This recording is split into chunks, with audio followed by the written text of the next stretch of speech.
ये जो है सुशांत सिंह राजपूत का मर्डर आदित्य ठाकरे ने कैसा किया, क्या किया, वो सब ओपन आरोप लगाए उन्होंने और उसका अभी तक जवाब डिनाई नहीं किया किसी, ना ठाकरे फैमिली ने किया है, ना और किसी ने किया है। सुशांत सिंह राजपूत वाले मामले में कहा जा रहा है कि 4 साल के बाद ये मामला अब खुल सकता है, पर क्या ऐसा होने वाला है? सुशांत मामले में एक्चुअली में हुआ क्या था उस रात, इसका राज आज भी खुला नहीं है। पर दूसरी तरफ कहा जा रहा है कि इंडस्ट्री की एक फेमस कलाकार जो कहा जा रहा है कि आज कैंसर से जूझ रही हैं, और उनकी कहा जा रहा है कि खबरें तो निकल के बाहर बहुत आ रही हैं, पर साथ में उनको लेकर अफवाह भी फैलाई जा रही है। कौन है वो एक्ट्रेस, उनसे आपको आज मिलाएंगे। पर उससे पहले आपसे अपील करेंगे, अगर आप इस चैनल के अंदर नए हो तो वीडियो को लाइक करना, वीडियो को शेयर करना, चैनल को सब्सक्राइब करना बिल्कुल मत भूलना। यहाँ पर अगर हम बात करें सबसे पहले तो आपको बता दी जाए कि सुशांत मामले में पिछले 4 सालों में बहुत सारी चीज़ें निकल के आई हैं सामने, जहाँ पर कहा जा रहा है कि ये मामला एक तरफ देखा जा रहा था कि इस मामले में बहुत सारी चीज़ें छुपी हुई हैं, वहीं पर एक पक्ष ये हमेशा से कहता आया है कि ये मामला सिंपल है। जबकि आज के टाइम पर अगर हम बात करें तो 4 साल के बाद उनके जो फैमिली लॉयर थे विकास सिंह जी, उन्होंने भी कहा जा रहा है कि अब ये क्लियर कर रहा है कि शुरुआत से ही उनको इस मामले में गड़बड़ दिखाई दे रही थी, और उनको भी लगता था कि ये मामला सिंपल नहीं है, ये क्लियर कट 302 का मामला है। पर कहा जाता है कि शुरुआत में जब जांच हुई, बॉलीवुड के कई लोग सामने निकल के आए, और उसमें से कुछ लोग सुशांत सिंह राजपूत वाले मामले में न्याय की गुहार लगा रहे थे, और कुछ लोग कहा जा रहा है कि इस मामले को सिंपल बोलकर RIP लिखकर आगे बढ़ते जा रहे थे। पर इस मामले में बॉलीवुड के लोगों ने, कहा जा रहा है कि बड़े बड़े लोगों ने आज तक कोई सवाल नहीं उठाए। हमेशा लोगों ने अपनी लाइफ से मतलब रखा, और इसी चीज़ को लेकर आज वो भुगत भी रहे हैं। जैसे कि उनकी फिल्में जो आज चल नहीं रही हैं, जैसे कि कहा जा रहा है कि उनको खुद आज स्ट्रगल करना पड़ रहा है। हम देख रहे हैं कि सुशांत सिंह राजपूत की डेथ वाले दिन एक फिल्म रिलीज़ की जाती है, चंदू चैंपियन। इस फिल्म में कहा जा रहा है कि कार्तिक आर्यन काम कर रहे थे, जबकि उनकी मेहनत दिखाई दे रही है, पर इस फिल्म में एक वक्त पर सुशांत काम करने वाले थे। इस फिल्म को 14 जून को ही क्यों रिलीज़ किया गया, इसके पीछे की वजह तो समझ नहीं आई। लोग कहते हैं कि 14 जून को इसलिए किया गया क्योंकि सुशांत इस फिल्म में काम करने वाले थे, और सुशांत सिंह राजपूत अब हमारे बीच नहीं है। 14 जून को डेथ एनिवर्सरी होती है, इसलिए इस फिल्म को 14 तारीख को रिलीज़ किया गया। अगर रिलीज़ करना ही था और सुशांत के नाम पर रिलीज़ करना था तो मुझे लगता है कि उनकी बर्थडे पर रिलीज़ करी जाती। डेथ एनिवर्सरी पर रिलीज़ करने का मतलब क्या है? डेथ एनिवर्सरी 14 जून को बोली जाती है, पर एक्चुअली में 13 से 14 के बीच सुशांत के साथ क्या हुआ और उस मामले में ही क्या हुआ है ये कोई नहीं जानता। तो आखिरकार ये डेथ एनिवर्सरी 14 जून की जो बताई जाती है, इसके पीछे भी सवाल उठाए जाते हैं। पर सुशांत मामले में आज भी उनके साथ रहने वाले स्टाफ मेंबर्स हों, उस मामले में कहा जा रहा है कि CBI NCB ED की जांच में नाम आने वाले जो लोगों का नाम था, उसमें बड़े बड़े लोगों का नाम से लेकर छोटे छोटे लोगों के नाम लिए जा रहे थे। जहां पर सुशांत के साथ जो लोग रहते थे, उनके जो बयान थे, जो अलग अलग चैनल्स पे पलट रहे थे, और कहा जा रहा है कि कई अन्य लोगों के भी नाम निकल के आ रहे थे। पर सुशांत मामला आज भी पेंडिंग है। ये उम्मीद किसी को नहीं थी कि 4 साल के बाद भी हम ये बात करेंगे कि सुशांत सिंह राजपूत वाला मामला पेंडिंग पड़ा रहेगा 4 साल के बाद भी। और कहा जाता है कि इस पूरे मामले में आज भी बहुत सारी चीज़ें हैं जो अपने आप में सवाल उठा रही हैं। अपने आप में कहा जा रहा है कि इस पूरे मामले में चीज़ें जिस प्रकार निकल के आ रही हैं वो सही में बहुत ही शॉकिंग है।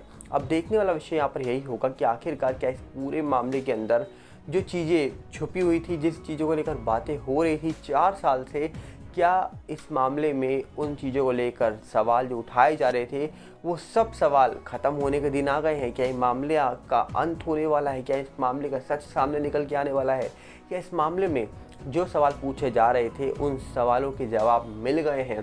ऐसे कई सारी चीज़ें हैं जिनको लेकर आज भी प्रश्न बने हुए हैं। तो देखने वाला विषय यहाँ पर ये होगा कि इस मामले में होने क्या वाला है, ये तो आने वाले वक्त में ही पता लग पाएगा। पर आप अपनी राय बताइएगा कि इस मामले को लेकर आपको क्या लगता है, क्योंकि अगर हम आज भी सोशल मीडिया को उठाकर देखेंगे तो आज हमारे सामने इतने सारे प्रश्न आ जाएंगे जिसके बारे में शायद जवाब निकल के ना आए। क्योंकि 4 सालों में जब जवाब निकल के नहीं आ रहे हैं तो सोचिए 4 दिन में क्या जवाब निकल के आ जाएंगे। पर आज भी लोग सरकार पर विश्वास करते हैं और देश की बड़ी एजेंसीज पर विश्वास कर रहे हैं जो इस पूरे मामले की जांच कर रहे थे, और जिनके हाथ में आज भी ये मामला कहा जा रहा है कि सुरक्षित दिखाई देता है।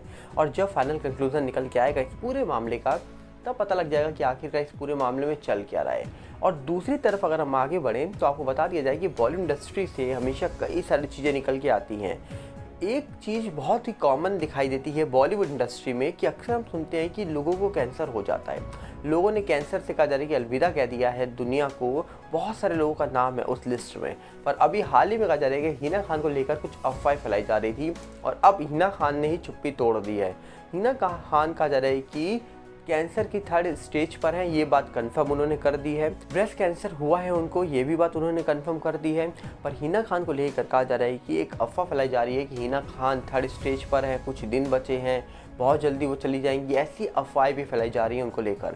उन्होंने कहा जा रहा है कि साफ साफ अब सोशल मीडिया हैंडल से अपने फैंस को ये खबर दी है कि ज़रूर उनको कहा जा रहा है कि कैंसर हुआ है, उनकी तबीयत ख़राब है, पर इसका मतलब ये नहीं है कि आप अफवाहें फैलाएं।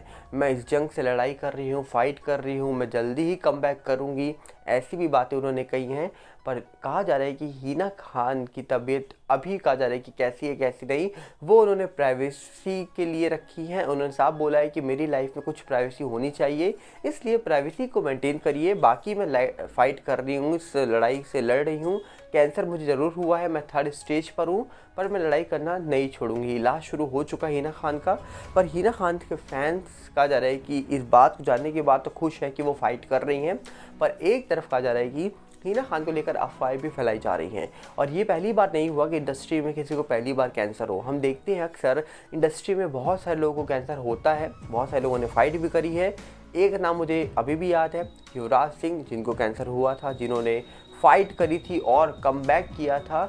ऐसे ही कई सारे लोग होते हैं जो फाइट करते हैं और कमबैक ज़रूर करते हैं। पर इंडस्ट्री में कॉमन है कि ऐसा जो कैंसर का नाम है ये हम पहली बार नहीं सुन रहे हैं, बहुत बार सुना है और बहुत कलाकार को हुआ है।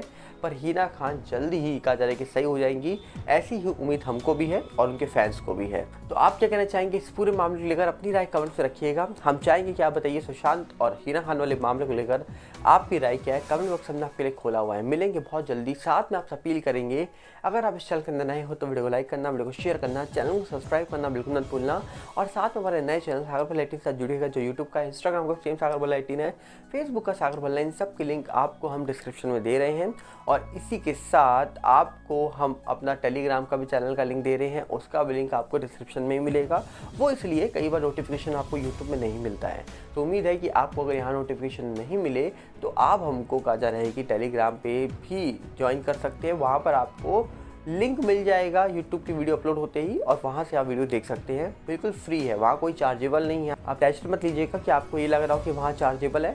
फ्री में आप वहाँ कनेक्ट हो सकते हैं हमारे साथ, और फ्री में आपको इसी वीडियो के लिंक्स वहाँ भी मिल जाएंगे। मिलते हैं बहुत जल्दी। नमस्कार, जय हिंद।